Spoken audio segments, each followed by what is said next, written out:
بسم اللہ الرحمن الرحیم۔ السلام علیکم ورحمۃ اللہ وبرکاتہ۔ شروع اللہ کے نام سے جو تمام جہانوں کا پالنے والا ہے۔ اللہم صلی علی محمد وعلی آل محمد کما صلیت علی ابراہیم وعلی آل ابراہیم انک حمید مجید۔ اللہم بارک علی محمد وعلی آل محمد کما بارکت علی ابراہیم وعلی آل ابراہیم انک حمید مجید۔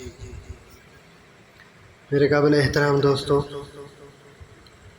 آج ہم انشاءاللہ حضرت عمر رضی اللہ تعالیٰ عنہ کے دور خلافت کا ایک واقعہ پڑھیں گے، جس میں ہوا یہ تھا کہ دو نوجوان عمر رضی اللہ تعالیٰ عنہ کی محفل میں داخل ہوتے ہی محفل میں بیٹھے ایک شخص کے سامنے جا کر کھڑے ہو جاتے ہیں اور اس کی طرف انگلی کر کے کہتے ہیں، یا عمر، یہ ہے وہ شخص۔ عمر رضی اللہ تعالیٰ عنہ ان سے پوچھتے ہیں، کیا کیا ہے اس شخص نے؟ یا امیر المومنین، اس نے ہمارے باپ کو قتل کیا ہے۔ عمر رضی اللہ تعالیٰ عنہ پوچھتے ہیں، کیا کہہ رہے ہو؟ اس نے تمہارے باپ کو قتل کیا ہے؟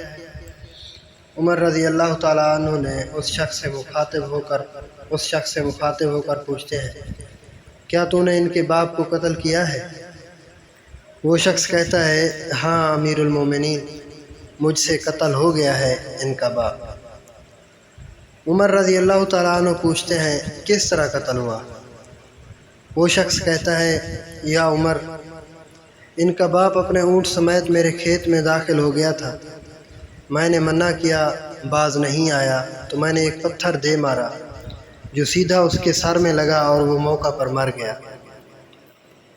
عمر رضی اللہ تعالیٰ عنہ کہتے ہیں، پھر تو قصاص دینا پڑے گا، موت ہے اس کی سزا، نہ فیصلہ لکھنے کی ضرورت، اور فیصلہ بھی ایسا اٹل کہ جس پر کسی بحث و مباحثے کی بھی گنجائش نہیں۔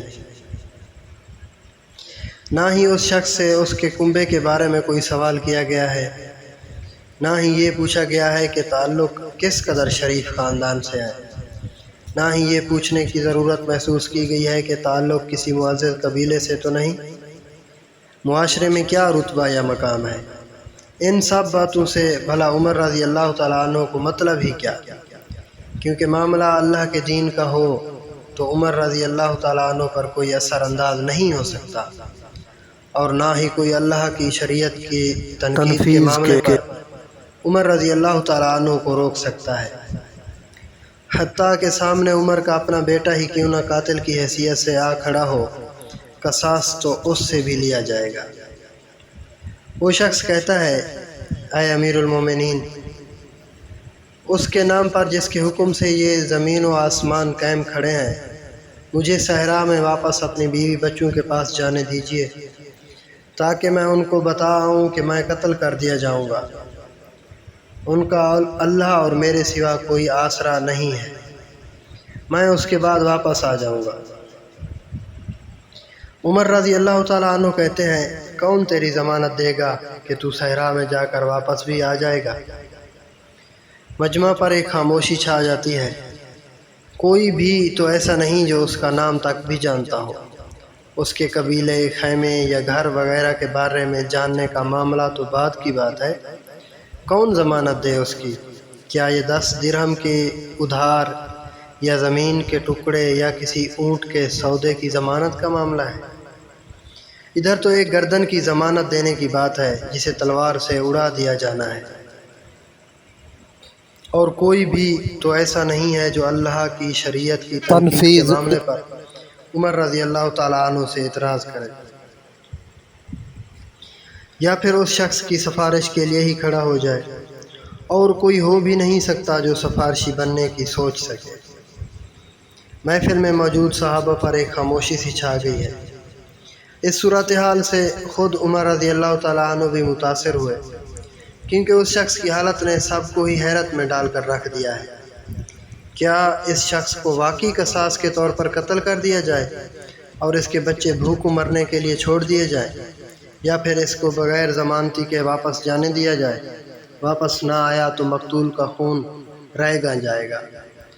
خود عمر رضی اللہ تعالیٰ عنہ بھی سر جھکائے افسردہ بیٹھے ہیں۔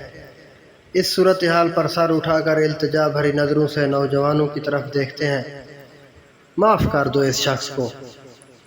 نوجوان اپنا آخری فیصلہ بغیر کسی جھجک کے سنا دیتے ہیں۔ نہیں امیر المومنین، جو ہمارے باپ کو قتل کرے اس کو چھوڑ دے، یہ تو ہو ہی نہیں سکتا۔ عمر رضی اللہ تعالیٰ عنہ ایک بار پھر مجمع کی طرف دیکھ کر بلند آواز سے پوچھتے ہیں، اے لوگو، ہے کوئی تم میں سے جو اس کی ضمانت دے؟ ابو ذر غفاری رضی اللہ تعالیٰ عنہ اپنے زہد و صدق سے بھرپور بڑھاپے کے ساتھ کھڑے ہو کر کہتے ہیں، میں ضمانت دیتا ہوں اس شخص کی۔ عمر رضی اللہ تعالیٰ عنہ کہتے ہیں، ابو ذر، اس نے قتل کیا ہے۔ ابو ذر رضی اللہ تعالیٰ عنہ اپنا اٹل فیصلہ سناتے ہیں، چاہے قتل ہی کیوں نہ کیا ہو۔ عمر رضی اللہ تعالیٰ عنہ جانتے ہو اسے؟ ابو ذر رضی اللہ تعالیٰ عنہ نہیں جانتا۔ عمر رضی اللہ تعالیٰ عنہ تو پھر کس طرح ضمانت دے رہے ہو؟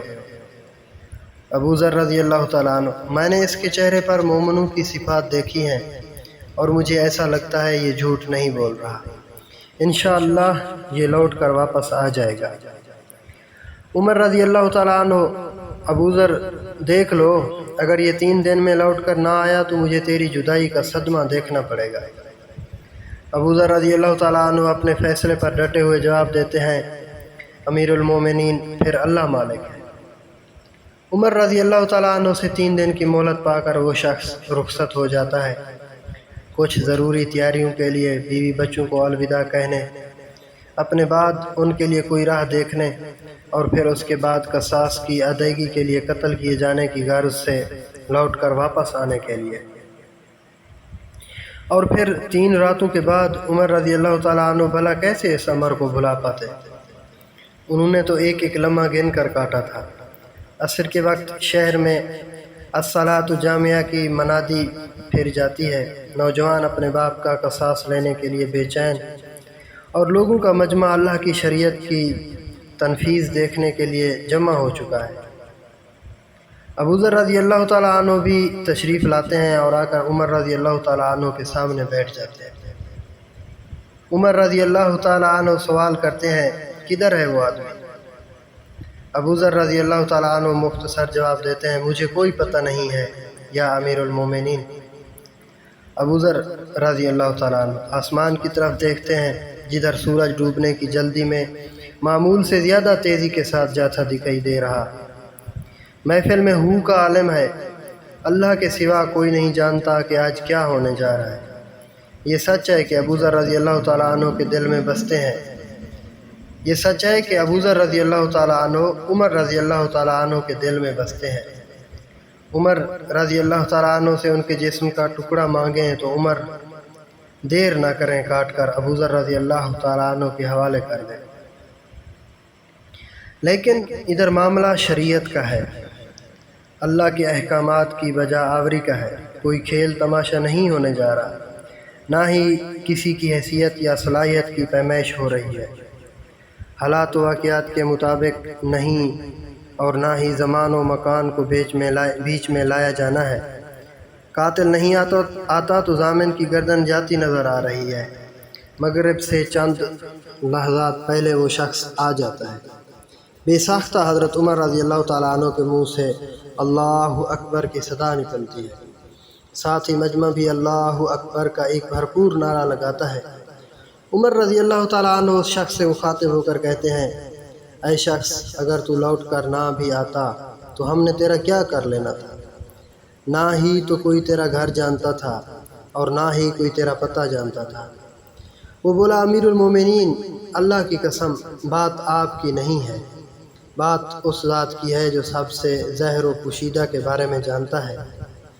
دیکھ لیجئے، میں آ گیا ہوں، اپنے بچوں کو پرندوں کے چوزوں کی طرح صحرا میں تنہا چھوڑ کر، جدھر نہ درخت کا سایہ ہے اور نہ ہی پانی کا نام و نشان۔ میں قتل کر دیے جانے کے لیے حاضر ہوں، مجھے بس یہ ڈر تھا کہیں کوئی یہ نہ کہہ دے کہ اب لوگوں میں سے وعدوں کا افاع ہی اٹھ گیا ہے۔ عمر رضی اللہ تعالیٰ عنہ نے ابو ذر رضی اللہ تعالیٰ عنہ کی طرف رخ کر کے پوچھا، ابو ذر تو نے کس بنا پر اس کی ضمانت دے دی تھی؟ ابو ذر رضی اللہ تعالیٰ عنہ نے کہا، اے عمر، مجھے اس بات کا ڈر تھا کہیں کوئی یہ نہ کہہ دے کہ اب لوگوں سے خیر ہی اٹھا لی گئی ہے۔ سیدنا عمر رضی اللہ تعالیٰ عنہ نے ایک لمحے کے لیے توقف کیا اور پھر ان دو نوجوانوں سے پوچھا کہ کیا کہتے ہو آپ؟ نوجوانوں نے، جن کا باپ مرا تھا، روتے ہوئے کہا، اے امیر المومنین، ہم اس کی صداقت کی وجہ سے اسے معاف کرتے ہیں۔ ہمیں اس بات کا ڈر ہے کہ کہیں کوئی ایسا یہ نہ کہہ دے کہ اب لوگوں میں سے عفو اور درگزر ہی اٹھا لیا گیا ہے۔ عمر رضی اللہ تعالیٰ عنہ اللہ اکبر پکار اٹھے اور آنسو ان کی داڑھی کو تر کرتے نیچے گرنے لگے۔ فرمایا، اے نوجوانوں، تمہاری عفو و درگزر پر اللہ تمہیں جزائے خیر دے۔ اے ابو ذر، اللہ تجھے اس شخص کی مصیبت میں مدد پر جزائے خیر دے، اور اے شخص، اللہ تجھے اس وفائے عہد و صداقت پر جزائے خیر دے، اور اے امیر المومنین، اللہ تجھے تیرے عدل و رحم دلی پر جزائے خیر دے۔ میرے قابل احترام دوستو، یہ تھے ہمارے اسلاف، یہ تھے صحابہ کرام رضی اللہ تعالیٰ عنہم اجمعین کی واقعات۔ اللہ پاک ہمیں ان کے راستے پر چلتے ہوئے موت نصیب فرمائے اور ہمارا خاتمہ ایمان پر نصیب فرمائے۔ دعاؤں میں یاد رکھیے گا۔ اللہ آپ کا حامی و ناصر ہو۔ والسلام۔